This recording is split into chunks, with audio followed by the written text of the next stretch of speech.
Welcome, friends, to the Someone Gets Me podcast. I am your host, Dianne A, and I am so delighted that you're here. This podcast was created because I believe there is a visionary leader inside each one of us who is waiting to be seen. In each episode of Someone Gets Me, you will hear useful tips from successful visionaries who will share their stories about how being seen has allowed them to take their vision out into the world with action. Burnout culture and how gifted and neurodivergent adults can reconstruct our rest. Hi friends, it's Dianne here at Someone Gets Me, and today we're talking about burnout and how we can change the way we rest. As gifted and neurodivergent adults, we have a different way of doing things. You already know that, or you wouldn't even be listening to me, right? We do things differently, and we are in the minority. Now, there's more and more people struggling with attention and things like that that might look like some of the situations we have. It's not exactly the same. There's a depth and qualitative difference to somebody who's neurodivergent or gifted with overexcitabilities, or both, however that all lines up, because there's so much overlap. There's a difference between that and somebody who's not well disciplined. Now, and you could not be well disciplined and having those things. But what I want to talk about more than anything here is the burnout culture. I hear so many people bragging about being burned out. And I'm here to tell you that it's not something to brag about. Being burned out is not healthy. It's not good for you. And it is not something to brag about. I remember decades ago, I burned out a few times in my career. In fact, most people who enter the counseling field only make it a few years until they figure out either how to deal with the overwhelm and the intensity of the work, or they get out because they burn out. So I've been around a lot of that, and I've experienced it some myself. But there's ways now that I don't get to myself to a place of burnout. First of all, I've constructed an amazing world for myself that supports my regulation, that allows me to be the creative person that I am. That's a little bit weird, I guess. And I can do my work without being burned out so much. Now, overwhelm does happen, but not necessarily burnout. So those are things to look at. We're going to look at those as we go on here in the show. But understand that the typical rest for a regular neurotypical kind of person is not the same for us. We need to have different kinds of rest. As a neurodivergent person, you have nuance and variance and differences that are sometimes hidden and subtle, sometimes really obvious, sometimes a mixture. And so you want to create a system for yourself, a way of resting and taking care of yourself and loving yourself, that in a way that works for you. And that is important, that you study yourself, you learn yourself, and you do what works for you. So what works for me may not work for you. And there are things that some of my neurodivergent clients use that doesn't work for me, though I might have tried it. And there's things that I might suggest to them, and they try it and they go, it doesn't work so well. And other things work perfectly well. Not only that, we're in different stages. So something may not work for you today, but it might work for you in a year or 2 or 3 or even next month. So always be open to what all the options and possibilities are, because we never really quite know until we try it on. I kind of look at these rest strategies as like going clothes shopping, right? Some things look perfect on the hanger and you try them on and they don't look good at all. Get it off, right? Or the fabric feels all itchy. No, I might like how it looks, but it itches and I can't wear it. Or it's too tight, or it's too big, right? Or there's something that you try on in the store and it's beautiful and it's wonderful, and you buy it and you take it home and it's still in the closet with tags on it, because it never really applied to your actual daily life. But it was a really beautiful, good thing, and it really worked, but not in your setting, right? So there's all different ways. So I kind of think about it as clothes shopping, because I have all those examples and then some, right? I'm only 4'11", so sometimes clothes look like they'll fit and then they don't fit. Or sometimes I drag my tall friends around and have them try on clothes so I can have the joy of seeing how beautiful that outfit might look, even though it would never look good on me because I'm too short. So there's all different ways to get that kind of rest, if you will. It's important for us to realize that there are a lot of societal expectations. There are a lot of requirements. There are a lot of things, if you will, belief systems and behaviors imposed on all of us from work, social life, the world in general. And when you're smart and you're over reinforced for being smart, or you're highly sensitive and intuitive and you're over reinforced for that, or you are very smart or you're over intuitive and insensitive and you're cut down for that or somehow ridiculed, right? Then there's all kinds of responses and there's all kinds of experiences. I always hear people say you can't be really smart and really sensitive at the same time. Well, that's not true, right? And people will say all kinds of things that make no sense in real life because that's their microscopic worldview.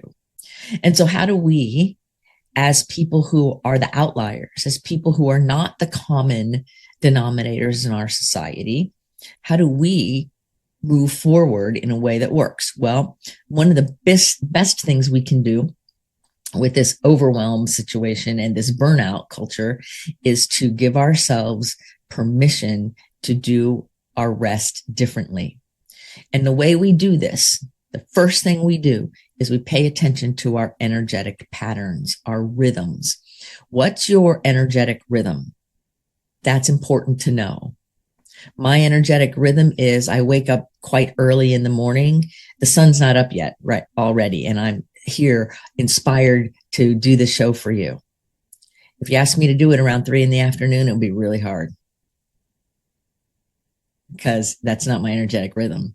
My energetic rhythm is I wake up inspired, ready to go. I create something usually first thing in the morning, and then my day goes on. And then right around siesta time between 2 and 4 is when my brain kind of shuts off. I can do some creative things and I can do other things, obviously, but the creativity and the energy and the enthusiasm for what it is that's most important to me is not at its height. It's not gone. It's just not at its height. And then, of course, in the early evening, it picks back up again. So it's like high creativity, kind of rest, different little kinds of feelings, and then high creativity again. And then I go to sleep and I do it all over again. So I have 2 big places where high creativity happens and other places in the day where all other different kinds of energies happen. And so that's my energetic rhythm. So I know if I want to create something really amazing or I have a really nice idea about something, that if I follow my energetic rhythms, it's more friendly to my neurology. It's more friendly to my biology than to try to push and force in a situation that doesn't necessarily work, because pushing and forcing creates burnout. Avoidance creates the overwhelm. So when you learn your energetic rhythm, you can then begin to do your life in concert with that. And it is a concert. There's many different instruments. There's many tempos. There's a lot happening. And still, the music is playing. So what part of the concert are you in, right?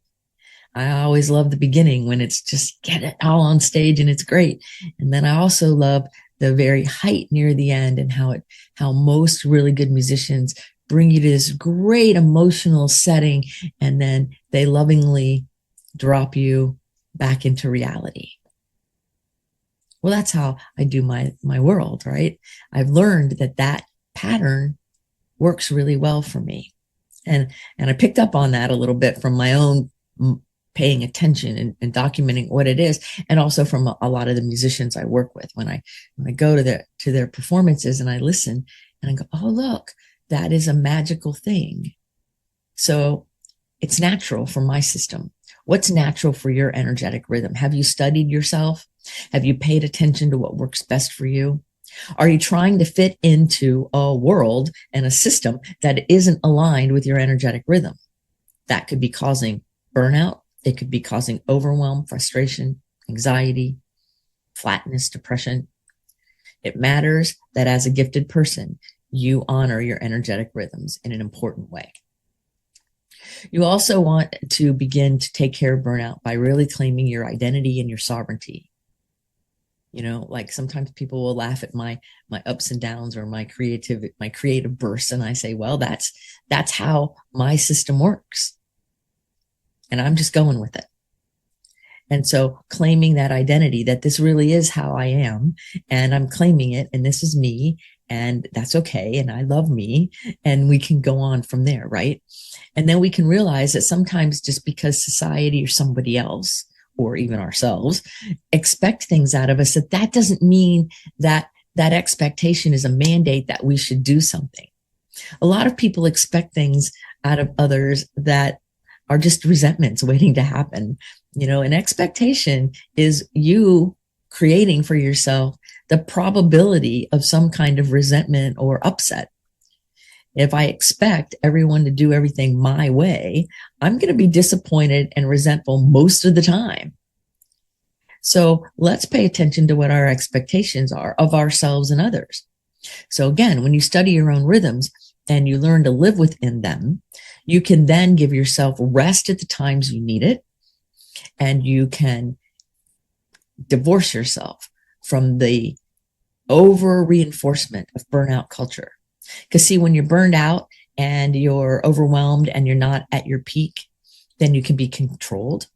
Then you have a lesser exciting experience of life. You feel unfulfilled and maybe an empty spot inside because there's things in you that you want to bring to the world that you can't because you're too tired or you're too overwhelmed or you're too burned out.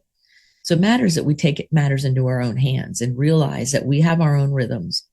We can identify as people who understand these things. And we can also moderate expectations that we have of ourselves and others. It's really kind of amazing when we take matters into our hands and stand in our sovereignty. And then we can allow our own soulful recovery. Now, recovery for me means to feel better.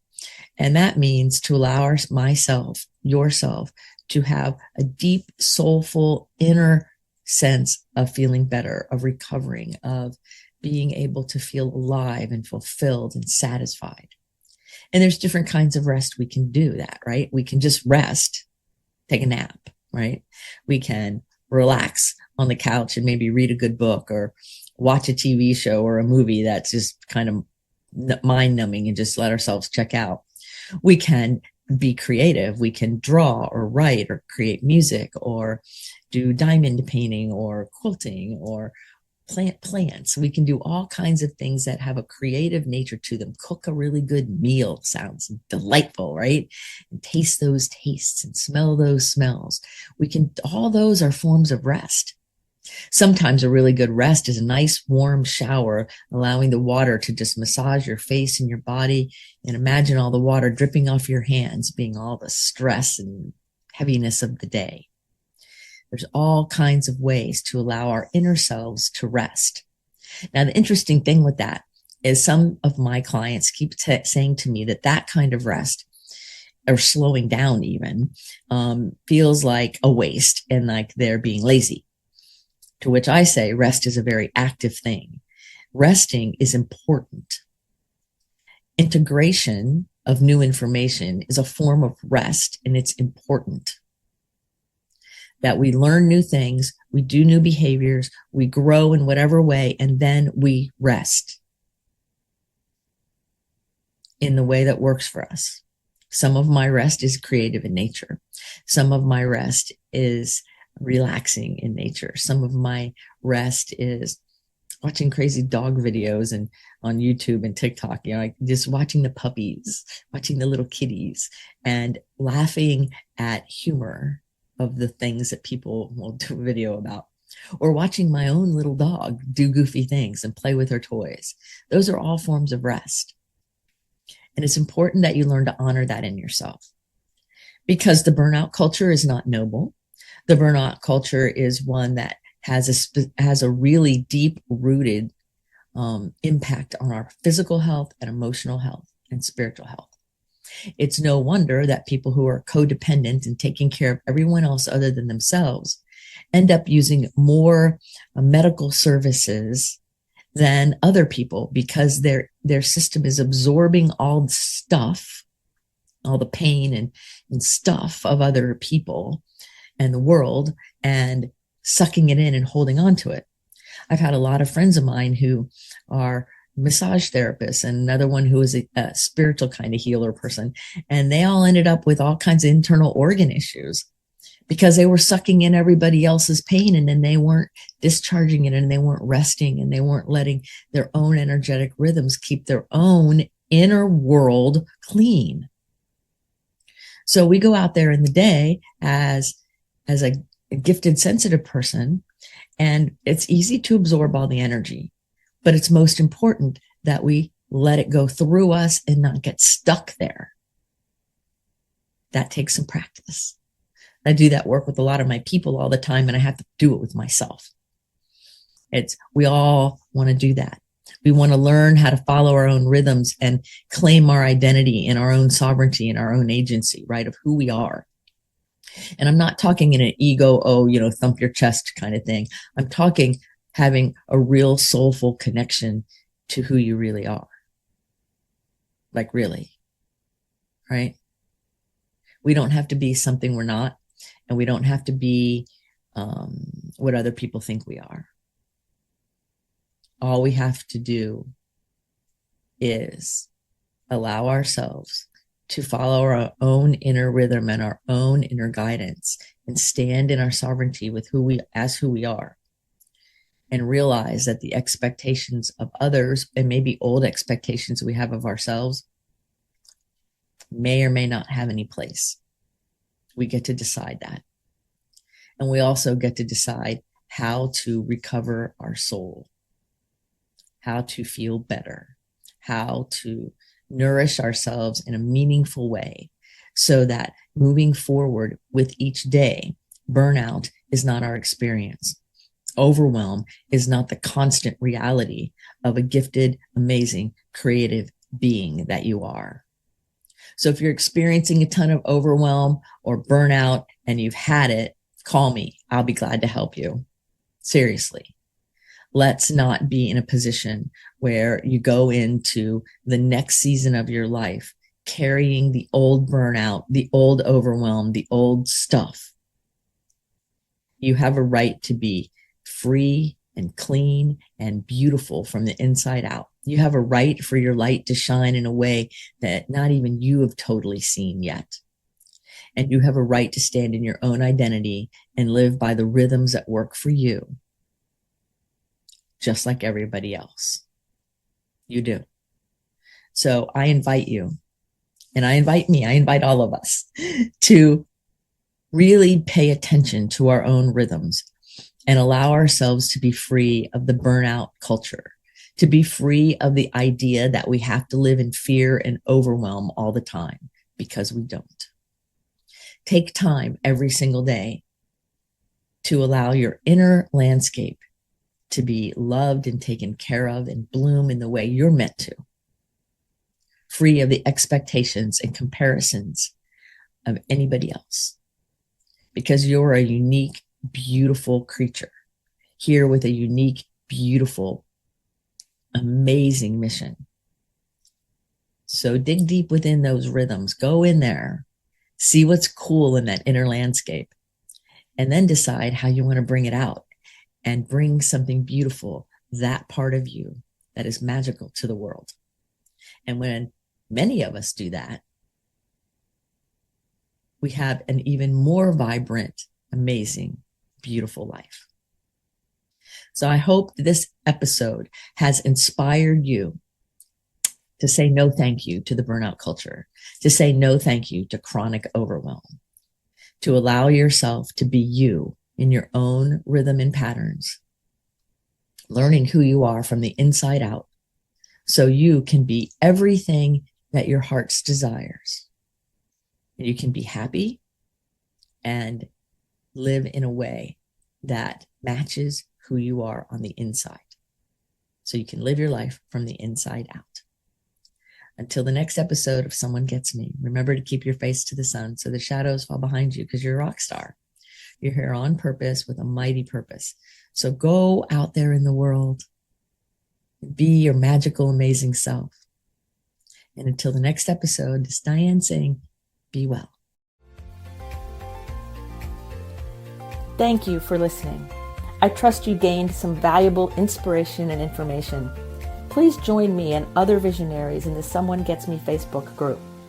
Or for more information on my services and additional episode's, visit someonegetsme.com. Again, thanks for listening.